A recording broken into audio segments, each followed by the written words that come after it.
Hello, everyone, and welcome to the Real Influencers Project. I'm your host, Craig Reynolds. According to recent studies, up to 70% of people are looking for another job. Up to 74% of people are looking for jobs due to micromanagement and other workplace issues. 30% of people will change job every year. And according to that same study, you will change careers up to 7 times in your lifetime.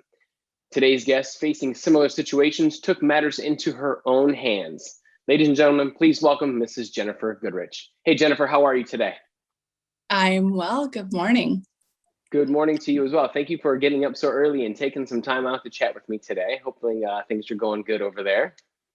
Yeah, thank you, Craig. I appreciate the opportunity to speak with you today.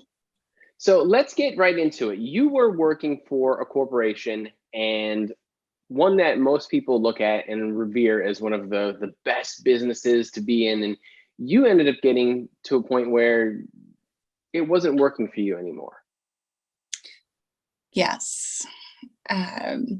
So I think if you look at my career path, that's happened twice. And so then you have 5 more to go before you have to switch. I think I've got like 3 more to go and then I'm set. No, I mean twice. Becoming an entrepreneur and leaving the corporate world. So I've done it. I did it once and then I went back. I got sucked back into the corporate world and then I had to leave again. So I think between the two, they're very different circumstances, but at the same time, I think it illuminates many of the things that people are going through today. And I think taking matters into your own hands and understanding who you are, what your skills are, and what you have to offer from a services or direction standpoint is the most guaranteed job you're going to have today. So when you were at Hewlett Packard and this was the last one, correct? The last corporate job you were in before switching to what you're doing now? To a degree, I was with Hewlett Packard actually between 2006 and 2010. Okay. And I did leave Hewlett Packard in 2010, and it wasn't by choice. And so as a salesperson in 2010, if you think about the years prior to that, we went through the financial crisis in 2008, 2009. Well, that crisis actually has a ripple effect that carries forward for months and months. And I can't even imagine what we're still going through now that's continuing to ripple as well. But back then, and going through that financial crisis, I was on a team of several people, and I was put on notice, and I was told, literally, this is almost verbatim, Jennifer, I hate to do this. You are the top person in the bottom 50%, and I have to put you on a performance plan. And this is at the beginning of a fiscal year of what would have been 2010, but this is like October 1-ish, November 1-ish of 2009.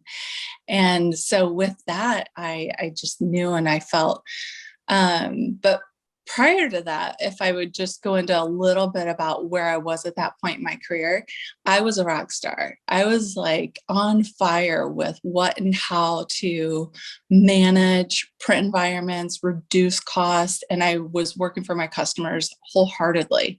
What I wasn't paying attention to was really what the bottom line was looking like from a quota perspective. I did the best that I could, but in a declining market and a financial crisis, I wasn't making plans. So being put on that performance plan, it was actually also coincided during a time, and I'm going to put this in here because I think it's prevalent today, is that I had lost my sister in 2009, May 2009. And May 2009, when she passed away, it was unexpected, it was sudden, and she was struggling with mental health issues.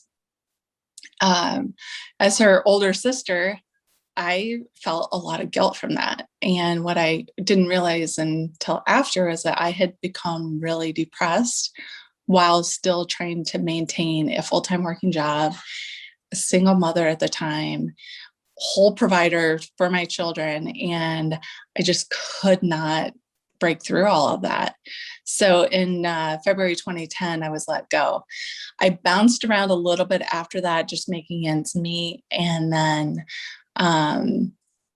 I shifted gears and ended up working with an analyst company. And when I was working with the analyst company, I was like, this is what I really want to do. And I ended up separating from them and just saying, thank you for the opportunity to give me this newfound confidence that I can go into the world of consulting and coaching and working with these clients direct to help manage their print environment better than what any of you are all doing, and was out on my own for a few years.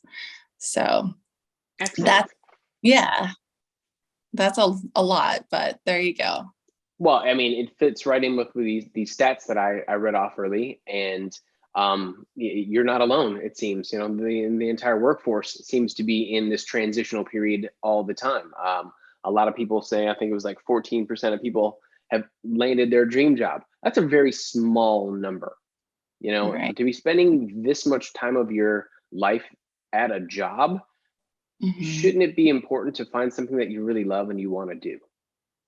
Yes, absolutely. And I think understanding what you want to do from the inside out versus maybe listening to all these things that you may have gotten hooked into wanting to do at one point or another is different. And while I was at Hewlett Packard, I had started my own job, and I was studying other different things. I'd started my own company called Sogo Living, and was soul ego living, transforming life inside out.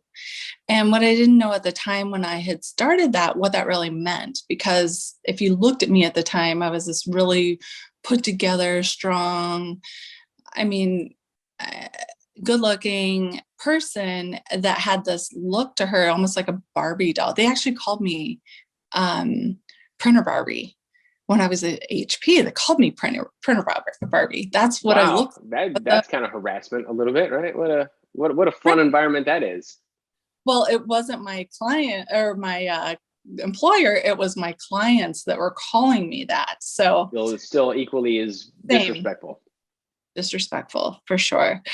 But that transformation of inside out to put you on a journey of really understanding where your nature is, what your passion is. And it took me a while to break through some of those conditions I had adopted over time and really, I think, embrace an authentic life and way of living and working beyond that. So it's always been tied in, but I've always struggled between this world of being in the professional, I have this job to do for corporations and businesses to help them become more digital and transform digitally and be more automated and fast and all this stuff. And then, so I think in hindsight, going through those kinds of transformations, it's an iterative process. It's not like you can all of a sudden wake up as a new person with a newfound dream. It takes time to understand enough about yourself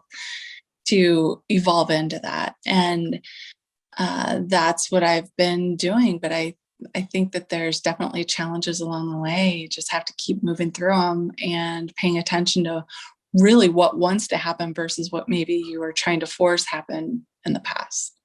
So tell me about some of the steps that you take in order for that to happen for you and maybe for other people or your clients that you're working with.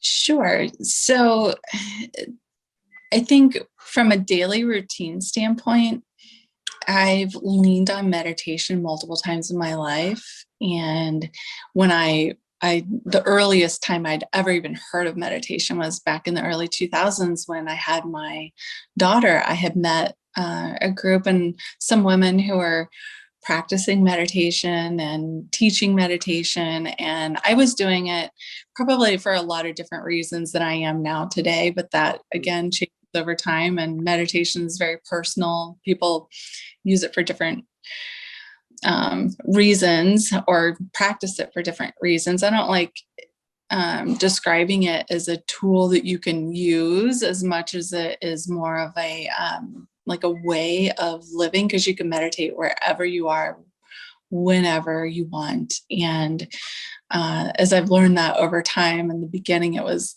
oh, I've got to be sitting this way. I've got to be closing my eyes and breathing this way and doing this thing and raising my energy and whatnot. And now I understand it at a level. I can do micro meditation, I can do macro meditations and achieve different things,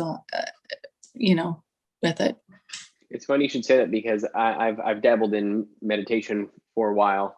Mm-hmm. And it's funny because sometimes I'm doing it often, sometimes I'm not doing it all. But I always notice that when I'm out on my bike, whether it's my road bike or my mountain bike, mainly anything that there's that repetitive motion, it's like a moving meditation.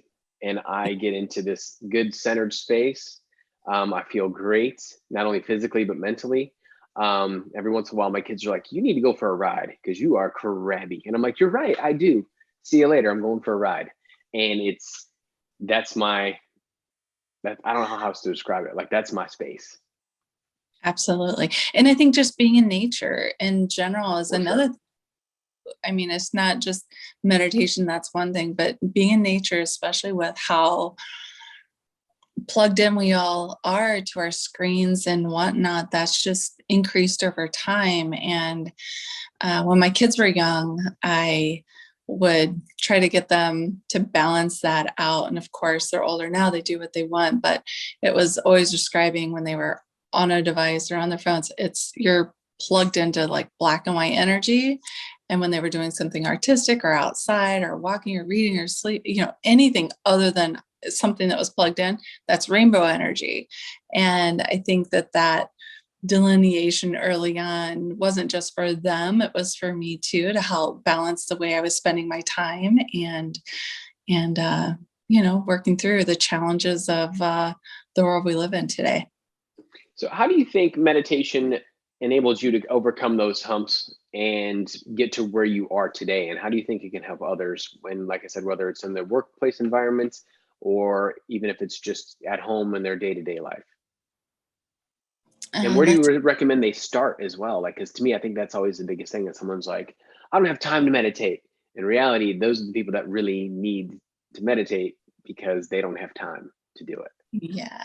And I do like the time reference a lot because that's our most important and valuable commodity on this planet is time.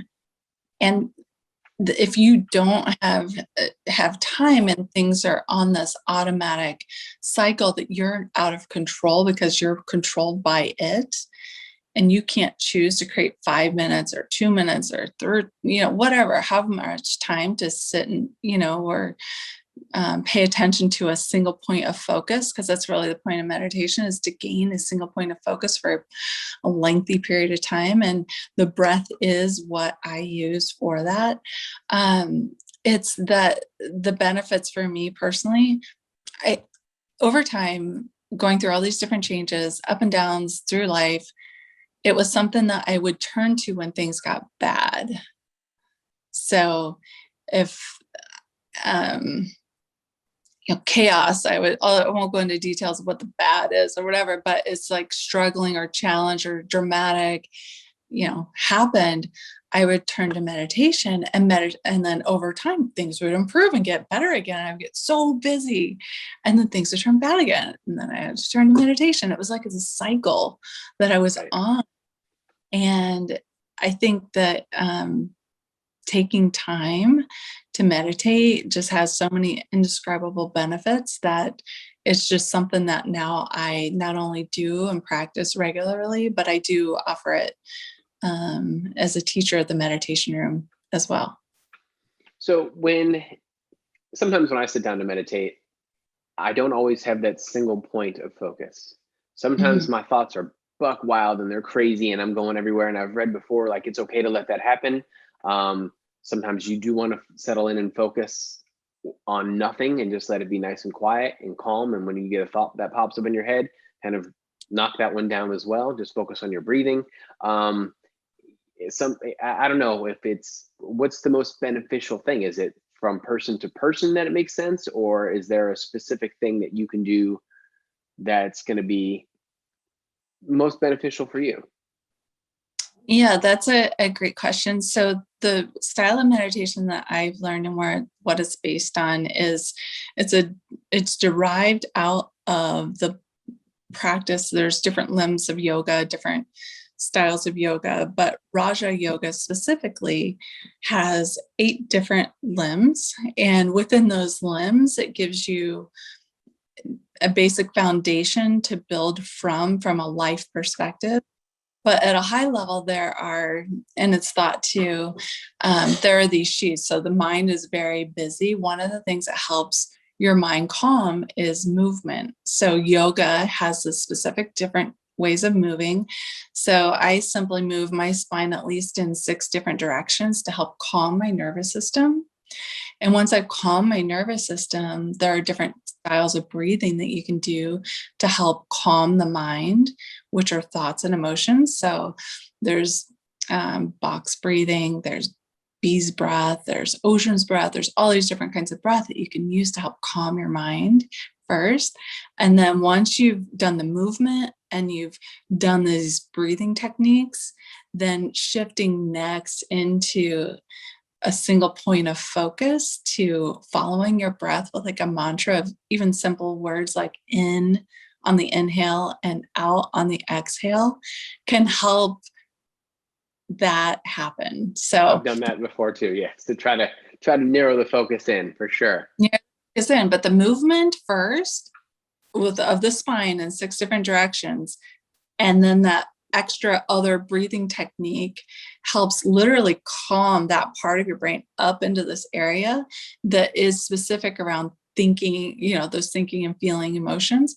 And then it helps the mind chatter, the stories, the thought trains, the worms of songs or whatever, is coming in and disrupting it. And that single point of focus. And it's kind of breaking into these different layers to help aid you in gaining a single point of focus. When you first started in working with others, how fast can you see a change? I don't want to say a change, but how fast do you see the benefits for others, and how fast did you see it in yourself when you were meditating in the beginning?